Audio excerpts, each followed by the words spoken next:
A third former aide of Benjamin Netanyahu has agreed to turn state witness and testify against the prime minister, who faces a wave of corruption allegations. Various outlets say longtime Netanyahu family spokesman Nir Hefetz agreed to testify in return for a more lenient punishment. He joins Shlomo Filber, another longtime aide, enmeshed in scandal. News of the agreement broke ahead of Netanyahu's meeting with U.S. President Donald Trump at the White House today.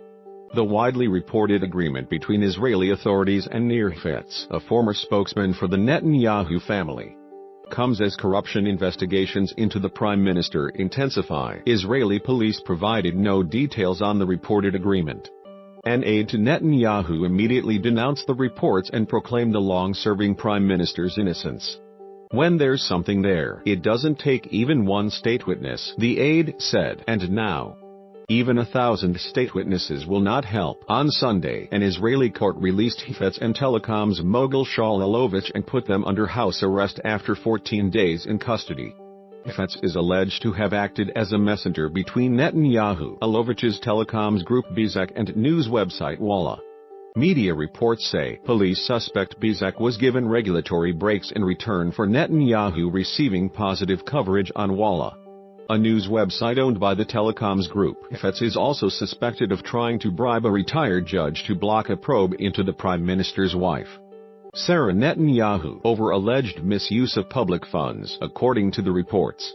Israeli newspaper Haaretz reported that Hefetz had agreed to hand over recordings of Netanyahu and his wife as part of the state witness deal.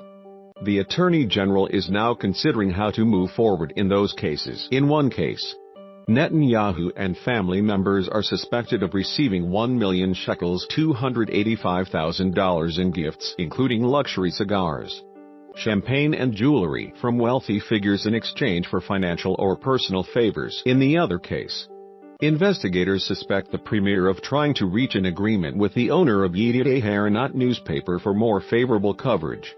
Israeli media reported that Hefetz could also provide testimony in those two investigations. The building investigations into Netanyahu's affairs have raised questions over whether the 68-year-old will eventually have to step down. He has been prime minister for a total of around 12 years. The probes have also led to speculation in the Israeli media that he may opt for early elections in the coming months in a bid to bolster his standing before a decision on indictments is made. Polls have suggested Netanyahu could remain prime minister in fresh elections despite the corruption investigations hanging over him. He is also set to reap further political benefits in May when the United States relocates its embassy in Israel from Tel Aviv to the disputed city of Jerusalem, a move popular among Israelis even though it has been denounced across the world. Before boarding the plane for the United States on Saturday night, Netanyahu said he did not want to call early elections and hoped his right-wing coalition would survive its entire mandate, which expires in November 2019. However, politicians across the board sense elections may be on the horizon and have hardened their approach. A dispute that has arisen within the coalition in recent days could prove to be its undoing. Ultra-Orthodox Jewish parties want a law passed to allow religious students to continue to be exempted from military conscription.